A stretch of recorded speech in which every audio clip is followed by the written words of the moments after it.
જય માતાજી મિત્રો, કેમ છો બધા? મજામાં છો ને? હું છું સોનલ. સ્વાગત છે તમારું આપણી યુટ્યુબ ચેનલ ચામુંડા સ્ટુડિયોઝમાં. મિત્રો, આજે હું તમારી સમક્ષ લઈને આવી છું પુરુષોત્તમ માસની કથા, અધ્યાય 12, મેઘાવતીનો પુનર્જન્મ. સૂત પુરાણી બોલ્યા કે હે મુનિશ્રેષ્ઠો, ભગવાન શંકરના અંતર્ધ્યાન થયા પછી મેઘાવતી શોકથી ઘણી દુઃખી થઈ ગઈ. તેની આંખમાંથી આંસુ વહેવા લાગ્યા. મેઘાવતીનું શરીર ચિંતામાં ને ચિંતામાં અને શોકમાં ઘસાતું ગયું અને થોડા સમય પછી તે મૃત્યુ પામી. આ જ સમયે પૃથ્વી ઉપર યજ્ઞસેન રાજાએ મહાયજ્ઞ કર્યો હતો. આ યજ્ઞકુંડમાંથી એકાએક એક કંચનવર્ણી કુમારિકા પ્રગટ થઈ. આ કન્યા દ્રુપદ રાજાની પુત્રી દ્રૌપદીના નામથી સર્વલોકમાં પ્રસિદ્ધ થઈ. જ્યારે દ્રૌપદી વિવાહ યોગ્ય થઈ ત્યારે દ્રુપદ રાજાએ રચેલ સ્વયંવરમાં આવેલા પરાક્રમી રાજાઓને ઝાંખા પાડીને અર્જુને મત્સ્યવેધ કર્યો હતો. પરંતુ માતા કુંતાના વચનનું પાલન કરવા માટે એ 5 પાંડવોની પત્ની બની હતી. ત્યારબાદ પાંડવો અને કૌરવો જુગટું રમ્યા. તેમાં યુધિષ્ઠિર હારી જઈ અને પોતાનું રાજ્યપાટ ખોઈ બેઠા હતા. છેવટે તેઓ જુગટામાં દ્રૌપદીને પણ હારી ગયા.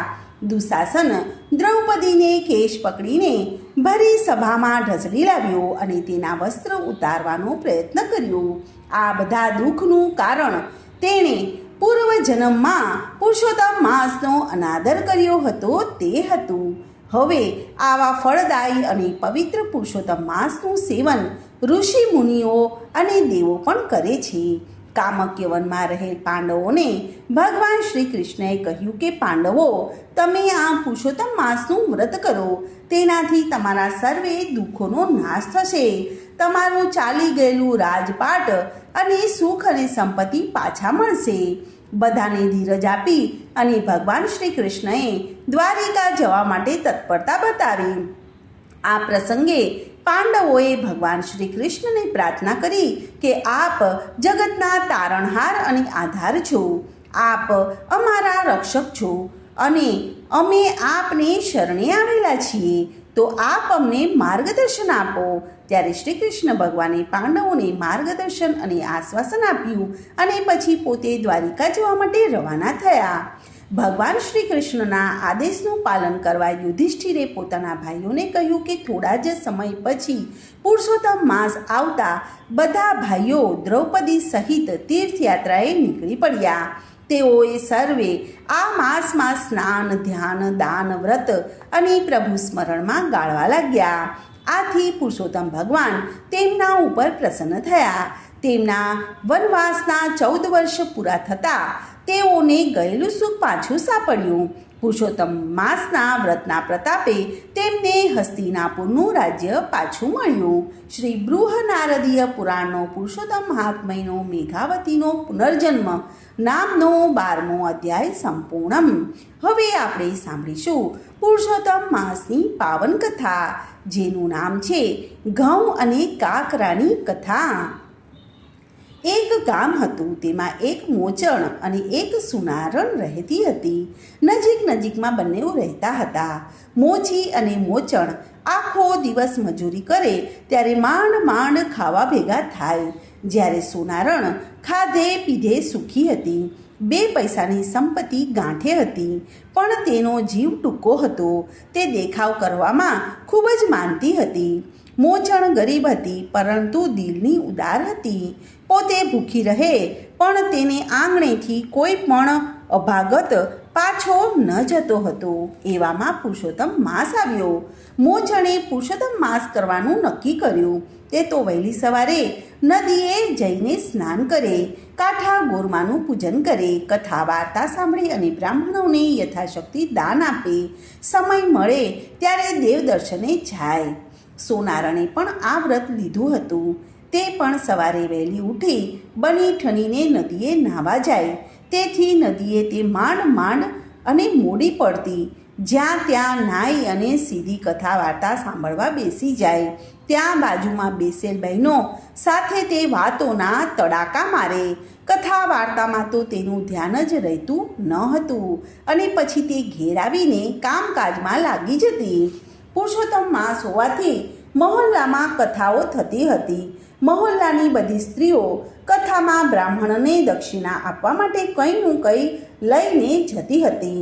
દરેક પોતાની સાથે મુઠ્ઠી ઘઉં લાવે અને તેની ગોરમા પાસે ઢગલી કરે. જ્યારે સોનારણ આખો વાટકો ભરીને ઘઉં લઈ જતી અને ઢગલી કરતી. બધાની ઢગલી કરતાં સોનારણની ઢગલી જુદી તરી આવતી. હકીકતમાં સોનારણ એક ભાગ ઘઉં લેતી અને તેમાં પોણો ભાગ કાકરા ભેળવતી હતી. સોનારણ કથા સાંભળવામાં ઓછું ધ્યાન આપતી હતી, પણ તેનું લક્ષ્ય પોતાની ઢગલી ઉપર રહેતું અને મનોમન તે ગર્વ કરતી. પુરુષોત્તમ માસ પૂરો થતાં મોચણે પોતાની કોઠીમાં હતા એટલા બધાએ ઘઉં કાઢી લીધા. માંડ માંડ 2 શેર જેટલા ઘઉં કોઠીમાંથી નીકળ્યા. તેના મનમાં થયું કે જો થોડુંક વધુ ઘઉં હોત તો તે વધુ આપત. બીજી બાજુ સોનારણે આખી કોઠી ભરીને ઘઉં હોવા છતાં પણ 1 શેર ઘઉં તેમાંથી કાઢી અને 4 શેર ઘઉંની 1 શેર ઘઉંમાંથી 4 શેર કાકરા ભેળવી અને 5 શેરની થેલી ભરીને કથામાં ગઈ અને બધાએ યથાશક્તિ ઘઉં ગોરમાની સમક્ષ ઢગલી કરીને મૂક્યા અને મોચણે પણ પોતાના ઘઉંની ઢગલી બધાની ઢગલીઓની બાજુમાં કરી દીધી. આજે સોનારણ કથામાં સૌથી મોડી આવી અને 5 શેર ઘઉંનો મોટો ઢગલો કર્યો અને પછી તેણે કથામાં ધ્યાન ન આપતા પોતે કેટલા ઘઉં લાવી છે તેની જ આજુબાજુમાં બેસેલ બહેનો સાથે ચર્ચા કરતી રહી. પુરુષોત્તમ ભગવાને આ બધું જોયું અને તે મનમાં ને મનમાં હસવા લાગ્યા. તેમને થયું કે મારે સોનારણને પાઠ શીખવાડવો છે. જેવું વાવો તેવું લણો એ મારે બતાવવું જોઈશે. કથા પૂરી થતાં બધા સૌ પોતપોતાના ઘેર ગયા. મોચણે જોયું તો તેની આખી કોઠી અનાજથી ભારોભાર ભરાઈ ગઈ. તેણે તો આજુબાજુમાં રહેતી પાડોશણોને વાત કરી કે પુરુષોત્તમ ભગવાનની કૃપાથી મારી આખી કોઠી ઘઉંથી ભરાઈ ગઈ છે. બધી બહેનો સાથે સોનારણ પણ તેના ઘેર જોવા ગઈ.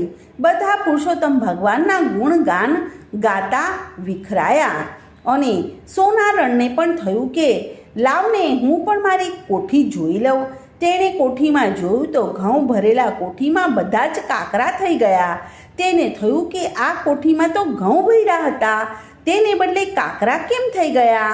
તેણે મનમાં વિચાર્યું કે કથામાં હું ઘઉંની સાથે સાથે 4 ગણા કાકરા ભેળવીને મેં દાન કર્યું છે, તેનું જ આ ફળ છે.